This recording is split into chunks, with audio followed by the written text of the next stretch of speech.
بسم اللہ الرحمن الرحیم. جو کلام حضرت نے پڑھا جی. تو اس نے میرے اندر ایک ہلچل سی واہ مچا دی واہ واہ سبحان اللہ. کہ ہم پنچ تن کے غلام تو ہیں ہاں. لیکن پاک تنوں کے غلام بھی. سبحان اللہ. جو تمام صحابہ اکرام رضی اللہ عنہم اجمعین تھے، جن کے تن پاک تھے، قلوب ان کے پاک تھے، تو ہم ان سب کی غلامی پر ناز کرتے ہیں. حضرت علی رضی اللہ عنہ کا ایک واقعہ اور فضیلت مجھے یاد آئی. جی. جی چاہ رہا ہے کہ اس مبارک رات میں اس مبارک ہستی کا تذکرہ ہو. یہ عبادت ہے ان کا ذکر. ایک دفعہ اللہ کے رسول صلی اللہ علیہ وسلم نے حضرت علی رضی اللہ عنہ کو صحابہ کے مقام پر کسی کام کے لیے بھیجا. تو حضرت علی رضی اللہ عنہ تھوڑا لیٹ ہو گئے اور اللہ کے رسول صلی اللہ علیہ وسلم نے عصر کی نماز پڑھ لی. اتنے میں حضرت علی رضی اللہ عنہ آئے تو آقا نے ان کی گود میں اپنا سر رکھ دیا. کتنی مبارک گود تھی، اللہ اکبر، جس میں آقا نے اپنا سر رکھا اور آقا اس میں سو گئے. بعض روایات میں آتا ہے کہ آپ پہ وہی نازل ہو رہی تھی. تو حضرت علی رضی اللہ عنہ نے ابھی تک عصر کی نماز نہیں پڑھی ہے اور اپنی گود کو حرکت دیں گے تو آقا کی نیند ڈسٹرب ہو جائے گی. آقا کے آرام کا اتنا خیال ہے. اتنے میں سورج ڈوب گیا. حضرت علی رضی اللہ عنہ کچھ نہ کہہ سکے. آقا جب بیدار ہوئے، علی رضی اللہ عنہ فرمانے لگے میں نے نماز نہیں پڑھی، سورج ڈوب گیا. تو اللہ کے رسول کے الفاظ سنیے گا.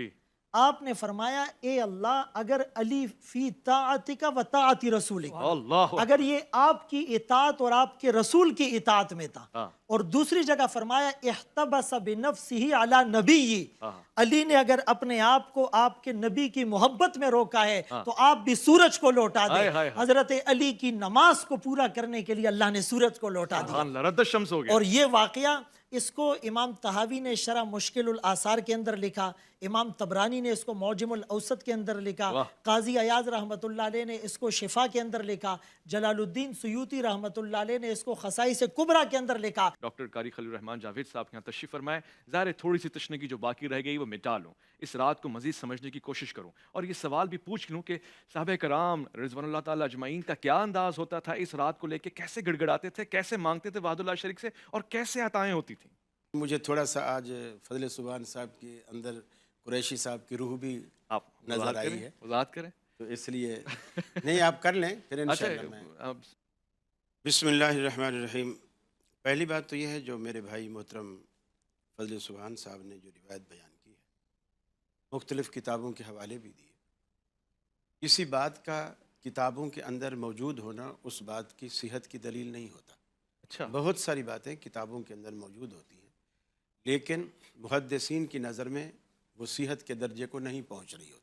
بہت ساری باتیں موجود ہوتی ہیں، جیسے میں نے شاید اس سے پہلے بھی آپ کو مثال دی انہی پروگراموں میں کہ دعوے تو بہت سارے ہوتے ہیں دنیا کے اندر. جیسے یوسف علیہ السلام کے بھائیوں نے بھی دعویٰ کیا کہ یوسف کو بھیڑیا کھا گیا اور انہوں نے ثبوت کے طور پر ثبوت بھی دیا اور کرتے کو خون لگا کر پیش بھی کیا، لیکن دعویٰ بھی جھوٹا تھا، ثبوت بھی جھوٹا تھا. اچھا. موجود تو ہو گئی بات، آ بھی گئی، انہوں نے پیش بھی کر دی اور باپ کے سامنے وہ چیز پیش بھی کر دی، لیکن اس کو پروف کو ثابت کرنا ہوتا ہے. یہ محدثین کا جو طریقہ کار ہے. کسی بھی محدثین نے اس طرح کی روایت کو صحیح نہیں کہا. سب ضعیف ترین روایت. آج تک سورج کسی شخص کے لیے واپس نہیں آیا. البتہ کچھ روایات میں صحت کے ساتھ ایک بات یوشع بن نون کے لیے آئی ہے، لیکن میں رسول اکرم صلی اللہ علیہ وسلم کے بارے میں بخاری شریف میں یہ موجود ہے. آپ ایک سفر پر تھے، صحابہ بھی تھے، راستے میں رات پڑ گئی. آپ نے سیدنا بلال رضی اللہ تعالیٰ عنہ کو مامور کیا کہ آپ جاگتے رہنا تاکہ فجر میں آپ ہمیں اٹھانا، کیونکہ وہ مؤذن بھی تھے، اذان بھی وہ دیں گے. تو حضرت بلال بھی گرمی کی رات تھی اور تھکے ہوئے وہ بھی تھے. ایک اونٹ کا سہارا لے کر کے بیٹھے اور سیدنا بلال کی آنکھ لگ گئی. سورج نکل آیا، کسی بھی صحابی کی آنکھ نہیں کھلی، حتیٰ کہ رسول اللہ صلی اللہ علیہ وسلم کی بھی آنکھ نہیں کھلی، بلال کی بھی نہیں کھلی. سورج نکل آیا اور سب سے پہلے جناب محمد رسول اللہ صلی اللہ علیہ وسلم بیدار ہوئے اور آپ غضبناک بھی ہوئے. فرمایا بلال ہم نے تمہیں ذمہ داری سونپی تھی اور تمہیں بٹھایا تھا اس لیے کہ تو صبح ہمیں جگائے گا اور تو خود ہی سو گیا. انہوں نے کہا یا رسول اللہ صلی اللہ علیہ وسلم جو چیز آپ پر غالب آ گئی وہ مجھ پہ بھی غالب آ گئی، میں نے عمدن ایسا نہیں کیا. جیسے یوشع بن نون کہہ رہے تھے موسیٰ علیہ السلام کو، جی کوئی سورہ کاف کا واقعہ. تو آپ نے فرمایا جلدی سے یہاں سے نکلو، یہاں شیطان کا پڑاؤ ہے. یہاں شیطان کا پڑاؤ ہے، یعنی جس جگہ رسول اکرم صلی اللہ علیہ وسلم کی ایک نماز قضا ہوئی آپ نے فرمایا یہاں شیطان کا پڑاؤ ہے.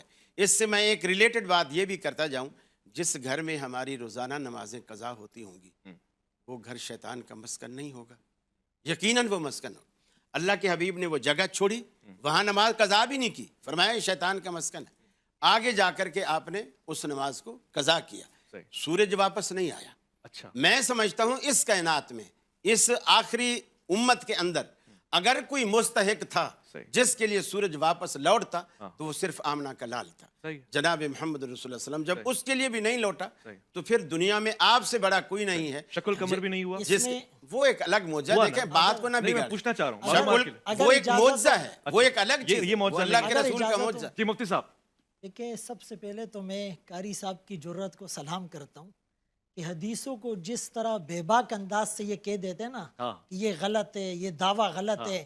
4 کتابوں کے نام لیے اور یہ کتابیں یہ محدثین اور فقہا کی ہے, حقیقت یہ ناول اور ڈائجسٹ نہیں ہے. جلال الدین سیوطی رحمۃ اللہ علیہ نے خصائص الکبریٰ میں, اور امام طحاوی رحمۃ اللہ علیہ نے شرح مشکل الآثار میں, امام طبرانی نے المعجم الاوسط کے اندر, اور قاضی ایاز رحمۃ اللہ علیہ نے شفا کے اندر الشفا بتعریف حقوق المصطفیٰ صلی اللہ علیہ وسلم کے اندر لکھا. اور امام ذہبی نے میزان الاعتدال میں. جی ماشاءاللہ. ایک اور حوالہ ابن تیمیہ رحمۃ اللہ علیہ نے منہاج السنہ میں اس حدیث کو ضعیف کہا, تو اس پر النہر الفائق کے اندر ان حضرات نے لکھا ہے کہ ان لوگوں کا ضعیف کہنا غلط ہے, اور پھر اس پر جو عون اور جو فضیل بن مرزوق کی روایت پر اعتراض تھا اس کا جواب دیا ہے اور اس کو حسن کے ساتھ ذکر کیا ہے.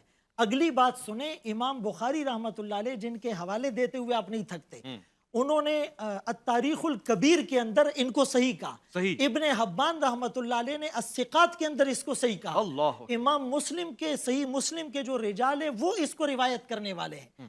تو خدا را تھوڑا سا خوف خدا ہو, اور آپ یہ کہہ سکتے ہیں کہ میرے مطالعے میں نہیں ہے یا مجھ تک جو راوی یا سند پہنچی ہے اس میں اس کو صحیح نہیں سمجھتا. جہاں تک آپ نے کہا کہ اگر یہ سعادت ملتی تو صرف آمنہ کے لال عبداللہ کے نور نظر کو ملتی, یہ سعادت اب بھی انہی میں ملی, انہی کے حکم پر سورج لوٹایا گیا ہے.